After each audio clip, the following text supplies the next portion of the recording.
Hello, everyone. Welcome to the Talent Community Podcast. I am your host today, Yasir Ahmed, Community Manager at the Talent Community and Global Vice President at HelloFresh. The Talent Community is the go-to space for over 14,000 leaders, HR innovators, and talent strategists who want to stay ahead of the curve. You can join for free by going to www.thetalentcommunity.net. Today's guest is someone whose career journey can best be described as HR meets global adventure. He's literally led teams on almost all continents, from London to Singapore, Australia to Netherlands. A chief talent officer, a ICF accredited executive coach, and someone who knows a thing or two or 20 about leading large-scale transformations at global giants like Bloomberg, Deloitte, and the London Stock Exchange Group. With a master's in psychology and HR, Jig Ramji combines deep human insights with strategic leadership. Today, we'll dive deep into his fascinating career journey, explore how the role of talent is evolving, get his thoughts on the future of HR and AI, and hear his advice for the recruiters and leaders of tomorrow. And of course, we'll also dig into some of the fun anecdotes because, let's be honest, HR without his stories, I don't know where we'd be. Please welcome the insightful, inspiring, and humorous Jig Ramji. Welcome. Well, thank you so much. Lovely introduction. Very, very extensive. Really appreciate it, Yasser. Lovely to be here. Yeah, there's a little known secret. I do it so that I can just get straight into the questions. So I've got a question for you. I've been thinking about asking, did you envision yourself as a chief talent officer, especially after your master's in psychology and HR? Or did you think, let me see where this goes? What was the moment you realized this is my career path? Yeah, it's a great question. And it's one of those things that because of the academic background in psychology, I think people naturally assume that perhaps talent or leadership was where I wanted to be. But the reality was, when I first decided to go and do my degree, it was very much centered around educational psychologist. That's where I was very, very passionate. But as I started to do my career and then did my master's in occupational psychology, that notion of performance really came through. And I'm a sport addict. I love watching sport. When I was a bit younger, I enjoyed playing a lot more sport as well. And I love that thought process as to what differentiates people from being either good or great. And that piece around the business world or the commercial world then started to take over as my passion. So occupational psychology and the people function in particular was probably where I saw my pathway. Whether it was specifically linked to talent or not, I kind of always assumed I'd play a role in the talent function, but I definitely saw myself in the people function or HR, especially towards the latter part of my degree and masters. It's an interesting time because right now technology is playing a big part in our development as human beings. And if you think about this from the psychological perspective, you've got AI really kicking into productivity, toolings and whatnots. You've obviously led massive global HR teams. What do you think has been the biggest shift in the talent role? What will be the biggest shift in the talent role in the next 5 years? And how will you keep your team ahead of the curve? It's great. It's a great question. And I think one of the things that perhaps for the last 10 to 15 years, there's been lots of thinking and there's been lots of thought leadership on this topic around leadership in particular and the critical skills of the future.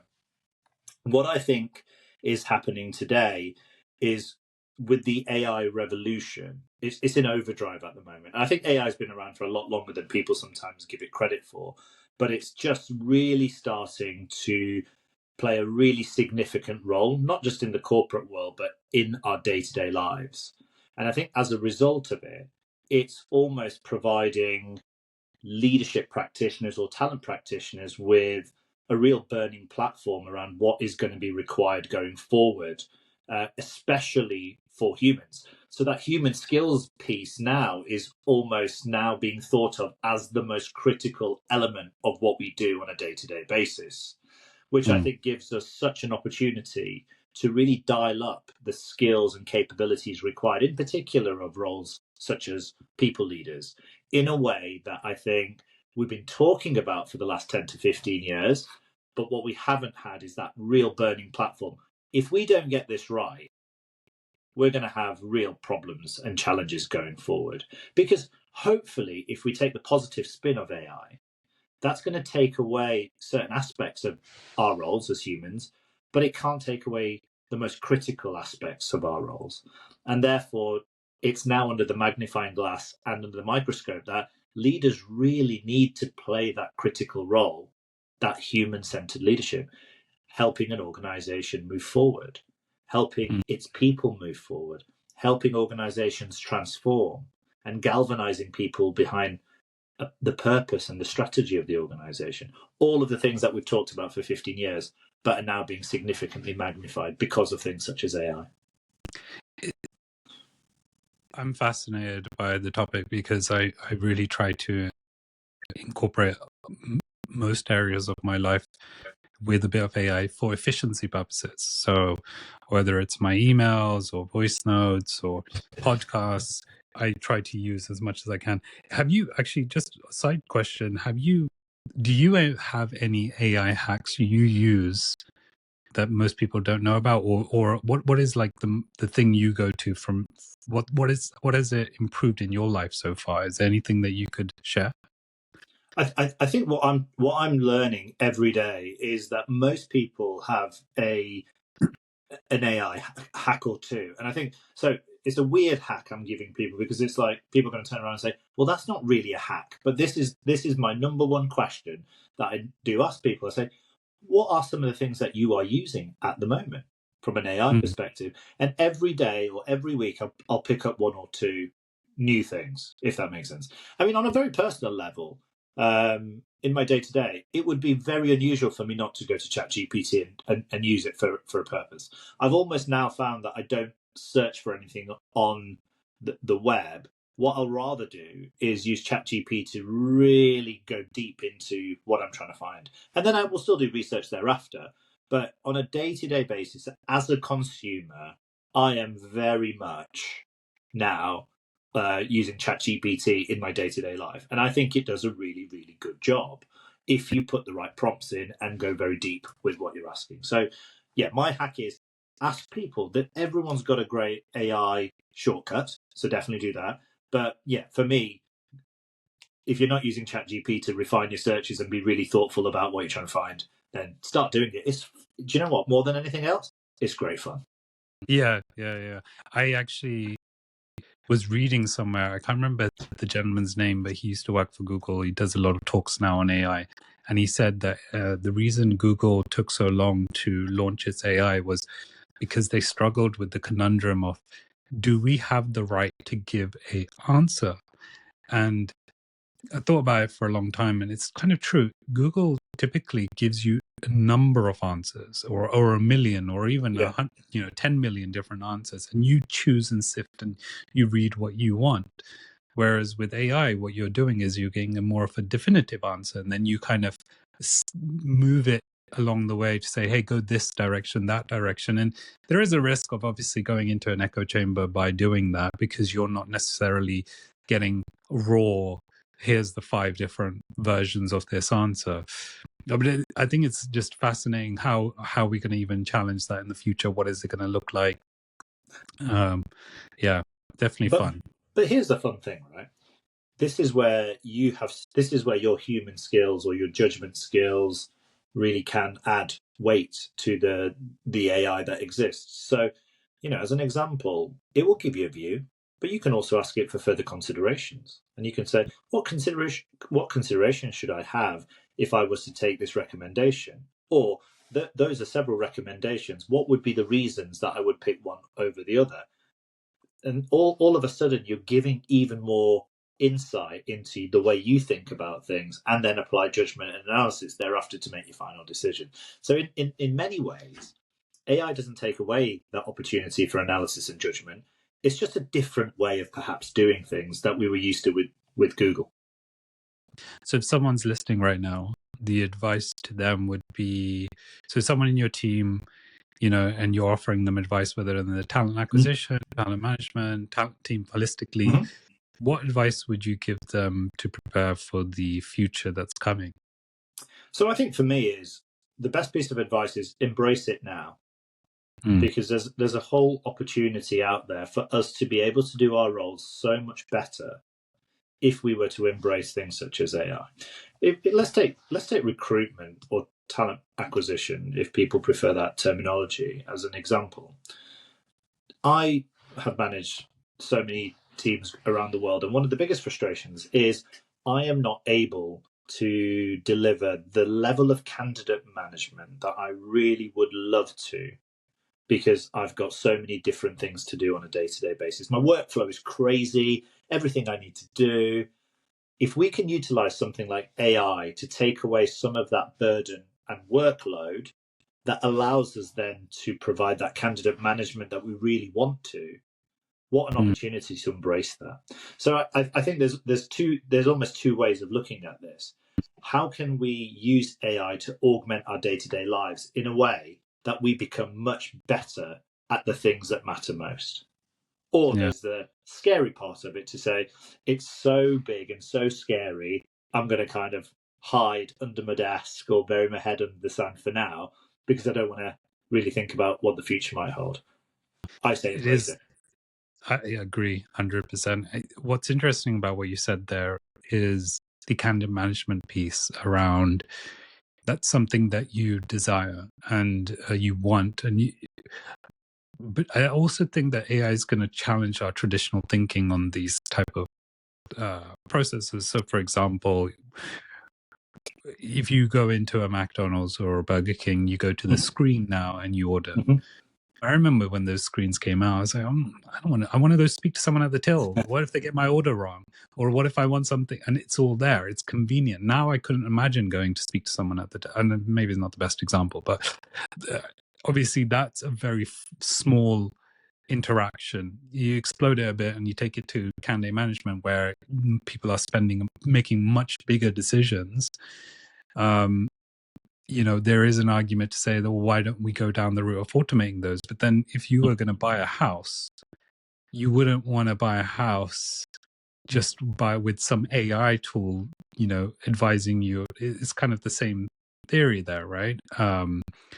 So embracing it is definitely very important, but there is an element there that I think just innately as human beings, we want that human connection. 100%. And if we can use it in a way to be able to do more of that human connection, or the things that matter the most, as a leader of people, if I can spend more time with each and every person that works for me, because AI is supporting me to do some of the workflow activities, or some of the things that perhaps 10 years ago wasn't able to do, then that should allow me to foster better relationships and be a better leader, right? So I think that's the way that we should really think about it, is if we get this right, and I'm not saying everything's going to be perfect, but if we get things right, will this allow me to be a better leader? Will this allow me to be a better recruiter? Will this allow me to be a better XYZ? So I think that's the way I look at it, in terms of embracing it for the better. Good segue into my next question. The most valuable lessons usually come from the toughest mistakes. Could you share a leadership mistake from your career that ended up becoming one of the most valuable lessons? What did it teach you about leadership or decision making? Yeah, we could be here all day now, because you've asked the question, and it's not singular, it's plural. I think I've made so many along the way. I think for me, the biggest lesson, which I'll kind of articulate first, was leading with humility. I think that was the number one lesson that I had fairly early on in my career. Thank God it was early on in my career. It was in my 20s. I was put in a role where I was probably I'd not had that level of experience before, so I was a little bit out of my depth, I think is the technical term for it. And I think in that scenario, I didn't lead with humility. I kind of thought, well, I'm in the role. So I led with arrogance. So leading with arrogance when you are undercooked is probably a really good recipe for disaster. And for me, failing in that role very early on was a kick in the teeth. I'm not going to lie, because I've been very successful today, but it was a real kick in the teeth. And I didn't really know initially how to kind of turn it around, really. And it was only through a conversation that I had, and I'll always remember this conversation, where somebody, in a quite roundabout way said, it's about humility. It's about acknowledging when you've made mistakes. It's about acknowledging that you didn't know what you didn't know. And then learning very quickly and asking for help when you need it. And so going back, having started to fail and do that, was a real lesson in humility for me. But that humility was even more sharpened because I'd already gone quite far down the line, Yeah. And for me, it was just, wow, you cannot apply the same logical brain to every leadership situation. Every situation is unique. Every situation requires a level of deep emotional thinking, because humans are complex. And that was a good lesson for me early on in my career, that when I started to take over bigger roles with global teams, not applying a vanilla approach to leadership, but really thinking about each individual as an individual and applying the right leadership context. And it was only through failing, and failing quite dramatically, I would say, that I was able to start understanding the importance of leadership and humility as quite intertwined. Yeah, so that was my biggest lesson, and I've had many others along the way. But it's leading with humility for me is always been something I carry quite deeply connected to me now. I love that. I remember similarly, I made a mistake. I basically scorned in public instead of private, which is always a bad no in my early 20s as well, in a leadership role. And I remember my then manager saying to me, Yasir, do you want people to respect you or the chair you sit in? And I thought that was so interesting, because he's basically saying, do you want people just to respect you because of your job title? Or do you want them to respect you because of the person you are? And I think it's a similar story, right? It's that kind of leading with humility, treating people the way you would like to be treated, essentially. 100%. And it's also that concept of, you're right, that chair piece is really important. Are they respecting you because you're currently in that chair? Or do you want to leave a legacy of, actually, do you know what? I used to work for Yasir. I used to work for Jig 20 years ago. I learned so much from that individual. And, I really value and cherish the years I had under their tutelage. That, for me, is more powerful than anything else now. And hopefully, when you have it as well, and when you get it, you realize the impact that you make on people. And that's what this job's all about, right? When that one person comes to you and says, I really enjoyed working with you years later, or they remember it. Oh, yeah, I used to work with Yas. He's amazing. I used to work with you. Yeah, it does. It really hits home, and you're like, oh, that was really nice. Like, this is why I do this. It makes a big difference. Or sometimes, do you remember that conversation that we had? And you're like, I'm not sure I do, but yeah, it's the kind of thing I would probably say. I said, I remember that conversation, and that really helped me grow as an individual. Those are the things that make the biggest difference. What's the best career advice you've ever received? I know the humility piece is quite an important one. It was very early. It was very early on in my career, actually. So it's a really nice piece of advice, and not just the advice, but it was actually the way it was done. So I had a mentor very early on in my career, and I'd classify them as a friend now, actually. And they were seeing that I was being quite successful in the role that I was, and there was this definite opportunity for me to get better and better in this role, but that would have made me very, very niche. So it would have been deep domain expert in an area, which is nothing wrong with that, but I was still early on in my career. And the way that Ian helped me to reflect was incredibly powerful. Open-ended questions, all the things that we know now, open-ended questions, no judgment in what I was saying, just constantly asking questions and allowing me to self-reflect. And what it allowed me to do was understand that for any individual who is starting in their career, building both breadth and depth is equally important. And I think had Ian not helped me to reflect at that moment, I might have become a really deep technical expert in a given area, but I wouldn't have had the breadth and depth that I have today. And it's only through that breadth and depth that I think I've managed to do different things and get to where I've got to today. So it was great advice without actually being judgmental or telling me what to do. Do you think are there any overlooked qualities you think HR professionals should be focusing on, or they just kind of miss the trick on? Well, everyone will say things like got to be super commercial, right? So I'm not going to go down that route because I think that's a given. Yeah. I think really good people in our world are not just good at the technical element of being people strategists, I'm going to call it, but they've got to be able to market what we do and communicate what we do as good as the technical solution. So for me, it's almost that marketing mindset. So how do we take what we design or what we're trying to get our organization to do from a people strategy or talent strategy perspective, but really sell it and really sell it so that our business leaders and our employees love it just as much as we do. I think that is a quality that really helps us to be successful in our job, because it's all well and good as a bunch of talent practitioners. We all say, oh, amazing solution. Don't you just love it? Yeah. And then we pat ourselves on the back. But if our employees and our leaders and our boards and etc. don't love it as much as we do, then we're probably doing ourselves a little bit of a disservice. It's like that internal PR, essentially. Yeah. Kind of building on making people aware, I guess, like the internal campaigns. Yeah, I 100% agree with you. There's a lot there, actually, not just for the HR professional, but also as individuals, your work. If your department team doesn't know the work you're doing, you should kind of be talking about it. And there's very good ways of doing that, which is simply just acknowledging in a meeting, like, guys, I'm really happy I achieved X, Y, Z. And it doesn't need to be showboating. No, we've got to sell ourselves. I always use the analogy to say, let's use Apple because everyone can relate to Apple. Apple's products are only as good as the marketing qualities that the organization brought in selling the iPod back in the day, right? Simple as. Yeah, 100%.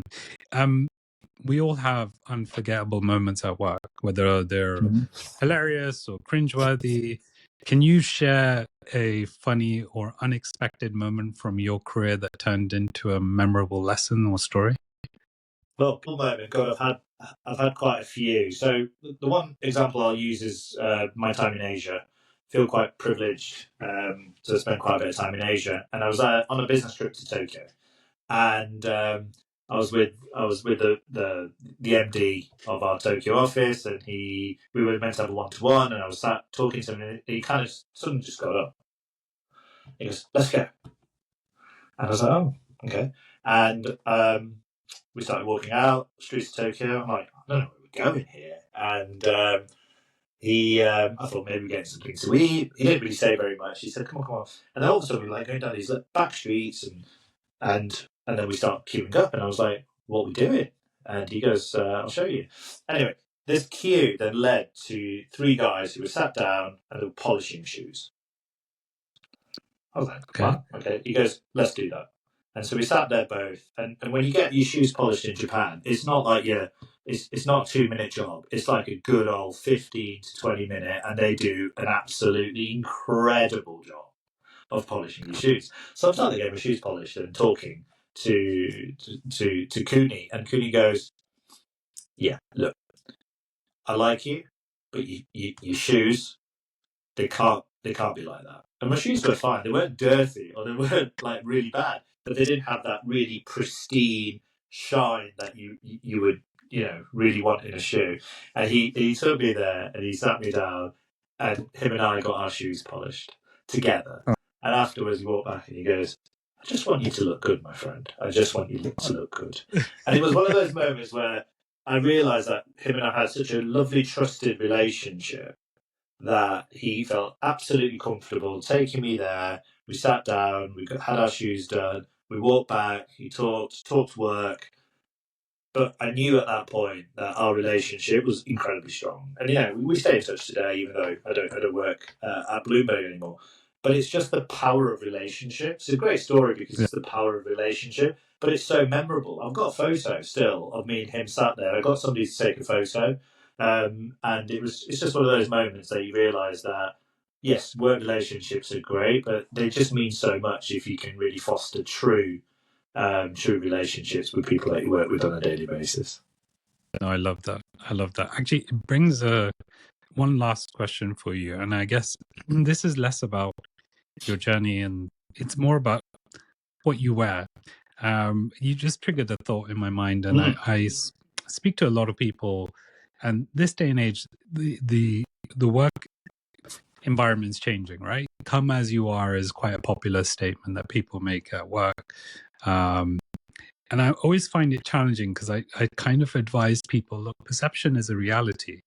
You know, if your physical appearance is sometimes what people judge before you even say something, right? And my advice, although it seemed too old school now, I don't know why, but it's like, you know, you don't need to dress to impress, but you should dress for the occasion. And I think I don't mind it so much, but I know there are still people out there that judge people based on their flip-flops and shorts and t-shirts. And I think there's a right place, right time. What's your thoughts on people coming to work and blending the home life with the work life, so much so that there is kind of this mix? It is quite a controversial topic. So I don't want to get us in trouble here or cancelled for some wrong things. No. I think your advice is sound, right? You've got to dress for the occasion that you're in, and you know the reality is, maybe not even in a work context, but we all create impressions, and we all have impressions of individuals. But when we meet them for the first time, and I think if you're not giving yourself the best possible chance to succeed, then I think you're doing yourself a disservice. You're just going to have to work harder. If you're in a sales environment and you turn up with your flip flops, I mean, versus Yasir turns up looking a little bit groomed and very smart, then Yasir's got a little bit of an advantage. So I'm not about going super formal back in the day how we were, but I think there's a real opportunity for people to still look smart or smart casual, whatever your language preference is, without going back to where we were maybe 10 years ago. But I do think there's an element of you do want to dress for the occasion that you're in. So if you're in a selling dynamic, if you're meeting clients, you're probably going to want to almost replicate that kind of thought process, versus if you're perhaps in a more of a back office type day in the office where you're not meeting anyone, then perhaps you could be a little bit more casual, let's say. So I think this is a really good example of people using their judgment to make the right decisions. And I think I'm all for letting people make the right decisions, but my view is you will be creating an impression by how you turn up, and that's never going to change. There's part of it that is you kind of doing, some of it is sometimes doing it for yourself as well to feel good. My son always argues with me. He's my youngest, he's 5. And I always say, do your bed in the morning. He's like, but why? No one's going to see it. No one comes in my room. I'm like, you're doing it for yourself. He's like, I don't understand. How am I doing it for myself? I make my kids do that too. It's not as good as it could be, though, is it? Yeah. I always say that. Think about if it looks really good, and when you come back in the evening, how nice is it to? And actually, my son's accepted that piece. He's going, yeah, it does. It makes a big difference, doesn't it? So we've run out of time. Thank you so much, Jig. What an incredible conversation. You've given us a lot to think about when it comes to how we look at AI, to how we kind of lead ourselves in the future as individuals. I really enjoyed the conversation. I'm really glad you joined as well. Thank you so much. Thank you for having me, and thank you for making me feel very welcome. If you enjoyed this episode, don't forget to subscribe to our YouTube channel for more in-depth conversations with top industry leaders. Join the discussion by signing up for our Slack community, where talent professionals and HR innovators share ideas, challenges, and best practices. And of course, make sure to follow on LinkedIn for the latest trends, insights, and exclusive content from the talent community. Thank you all for tuning in, and we'll catch you next time on the Talent Community Podcast.